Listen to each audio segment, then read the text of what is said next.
സ്നേഹമുള്ള കുട്ടികളെ, വിശുദ്ധരും കുട്ടികളും എന്ന ഈ പരിപാടിയിലേക്ക് നിങ്ങൾക്കൊരിക്കൽ കൂടി സ്വാഗതം.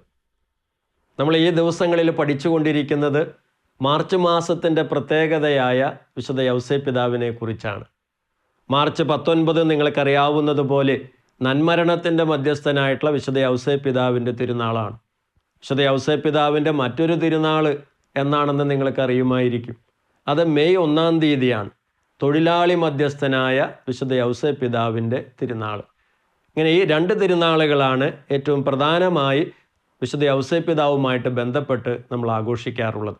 അപ്പം അങ്ങനെ വിശുദ്ധ യൗസേപ്പിതാവിനെ കുറിച്ച് കൂടുതൽ ചിന്തിക്കുന്ന ഈ മാർച്ച് മാസത്തിൽ പ്രത്യേകമായി വിശുദ്ധ യൗസേപ്പിതാവിൻ്റെ ഗുണങ്ങളെക്കുറിച്ച് സാധിക്കാവുന്നിടത്തോളം നമുക്ക് മനസ്സിലാക്കാനും അതുവഴി വിശുദ്ധ യൗസേപ്പിതാവിൻ്റെ മാധ്യസ്ഥം തേടാനുള്ള ആഗ്രഹമുണ്ടാകാനും തീക്ഷ്ണതയോടെ വിശുദ്ധിയിലും പ്രാർത്ഥനയിലും വളർന്നു വരുവാനൊക്കെ നമുക്കത് ഉപകരിക്കും.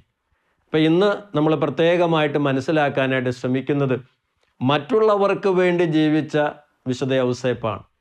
അതിന് കൊടുക്കാവുന്നൊരു ഹെഡിങ് അല്ലെങ്കിൽ ടൈറ്റിൽ എന്ന് പറയുന്നത് പൂക്കൾക്ക് വേണ്ടി ജീവിച്ച വേര്. അതാണ് വിശുദ്ധ യൗസേപ്പ്. സ്വന്തം കാര്യങ്ങൾ നേടിയെടുക്കാൻ വേണ്ടിയിട്ട് എന്തെങ്കിലും മാർഗങ്ങൾ ചെയ്ത് സ്വന്തം ഇഷ്ടങ്ങൾ പൂർത്തിയാക്കിക്കൊണ്ട് മറ്റുള്ളവരെ അടിച്ചിരുത്തുന്ന ശൈലിയേക്കാൾ ഉപരിയായിട്ട് ദൈവത്തിന് എന്നെക്കുറിച്ചും എൻ്റെ ചുറ്റുമുള്ളവരെക്കുറിച്ചുമുള്ള പദ്ധതികൾ പൂർത്തീകരിക്കാൻ വേണ്ടി ഞാൻ ത്യാഗങ്ങൾ ഏറ്റെടുക്കാം എന്നുള്ളൊരു ശൈലിയാണ്. പെരുവേലിൽ മുള്ളൻകൊല്ലി എന്നുള്ള ഒരു വിൻസെൻഷ്യൻ ഫാദർ, അദ്ദേഹം എഴുതിയിരിക്കുന്ന അപ്പനെക്കുറിച്ച് അല്ലെങ്കിൽ പിതാവിനെക്കുറിച്ച് അല്ലെങ്കിൽ അച്ഛനെക്കുറിച്ച് എഴുതിയിരിക്കുന്ന ഒരു മനോഹരമായ കവിതയുണ്ട്. അച്ഛൻ കൂകാതെ പായും നിശബ്ദ വണ്ടി, കരുതലിൻ കൽക്കരി ഹൃദയത്തിലെരിയിച്ച് കൂകാതെ പായും നിശബ്ദ വണ്ടി. കുട്ടികളത് കേൾക്കണമെന്ന് നല്ലതാണ്. കരുതലിൻ കൽക്കരി ഹൃദയത്തിലെരിയിച്ച് കൂകാതെ പായും നിശബ്ദ വണ്ടി. അതാണ് അപ്പൻ. അതിനെക്കുറിച്ച് പിന്നീട് ഈ മുള്ളൻവേലി അച്ഛൻ പറഞ്ഞു വയ്ക്കുന്നത് ഇങ്ങനെയാണ്: അപ്പമാണച്ഛൻ, അന്നമാണച്ഛൻ, അനസ്യൂതമൊഴുകുന്ന അനുഗ്രഹമച്ഛൻ. അപ്പമാണച്ഛൻ, അന്നമാണച്ഛൻ, അനസ്യൂതമൊഴുകുന്ന അനുഗ്രഹമച്ഛൻ.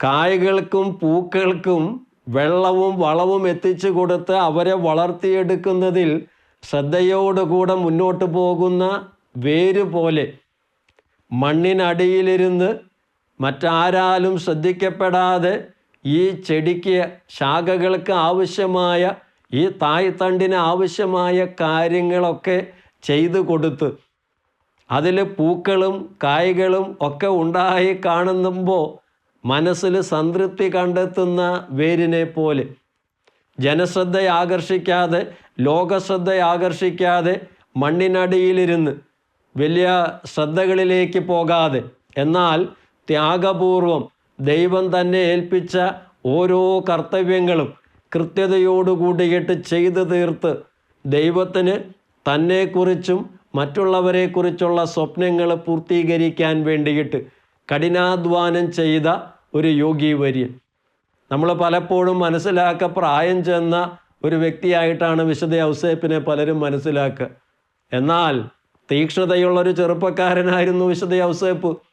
ഒത്തിരിയേറെ സ്വപ്നങ്ങൾ സ്വന്തമായിട്ടുണ്ടായിരുന്ന വ്യക്തിയാണ്. എന്നാൽ ആ സ്വപ്നങ്ങൾക്ക് പകരം പൂക്കൾക്ക് വേണ്ടി ജീവിക്കുന്നതിൽ മഹത്വമുണ്ട് എന്ന് മനസ്സിലാക്കിക്കൊണ്ട് പരിശുദ്ധ അമ്മയെയും ഉണ്ണീശോയെയും സംരക്ഷിക്കാൻ വേണ്ടിയിട്ട് രക്ഷകൻ്റെ രക്ഷകനാകാൻ തിരുക്കുടുംബത്തിൻ്റെ കാവലാകാൻ വേണ്ടിയിട്ട് സഹിച്ച ത്യാഗങ്ങൾ എത്രയാണ്.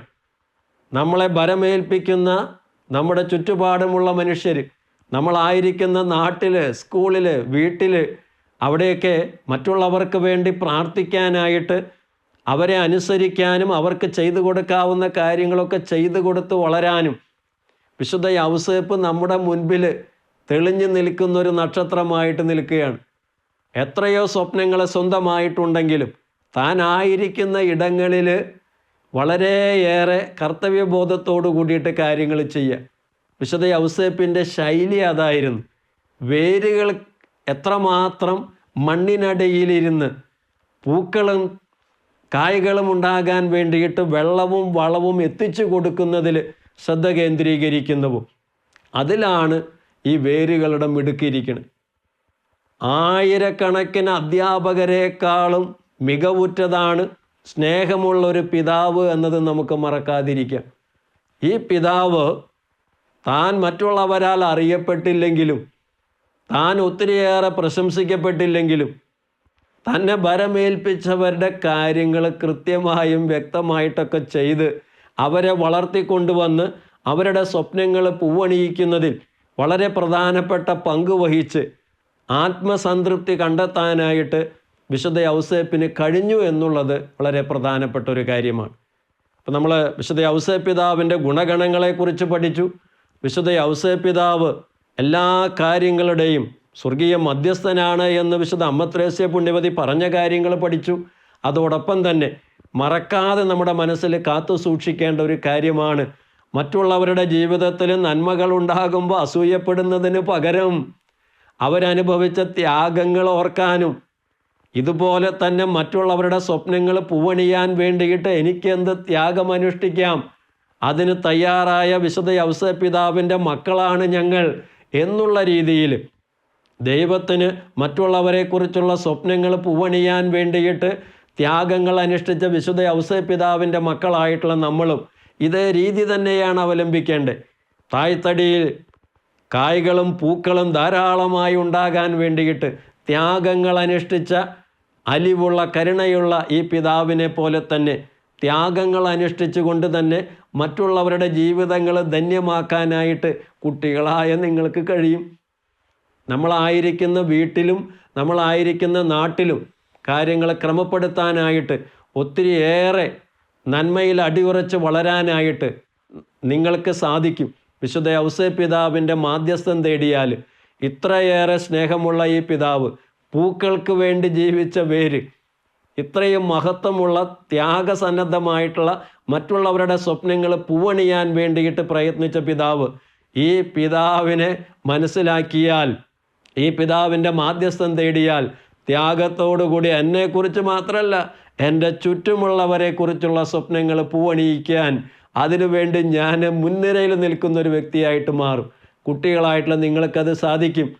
അപ്പനും അമ്മയും കുട്ടികളൊക്കെ ഒരുമിച്ച് താമസിക്കുന്ന വീടുകളിൽ, സ്കൂളുകളിൽ, നാട്ടിൽ നന്മയുണ്ടാകാൻ, ദൈവത്തിന് നിങ്ങളെക്കുറിച്ചും നാടിനെക്കുറിച്ചുള്ള സ്വപ്നങ്ങൾ പൂവണിയുന്നതിൽ ത്യാഗമനുഷ്ഠിക്കാൻ അതിന് നിങ്ങൾക്ക് സാധിക്കും. അതിന് സാധിക്കട്ടെ എന്ന് ആത്മാർത്ഥമായിട്ട് പ്രാർത്ഥിക്കുകയും ചെയ്യുന്നു.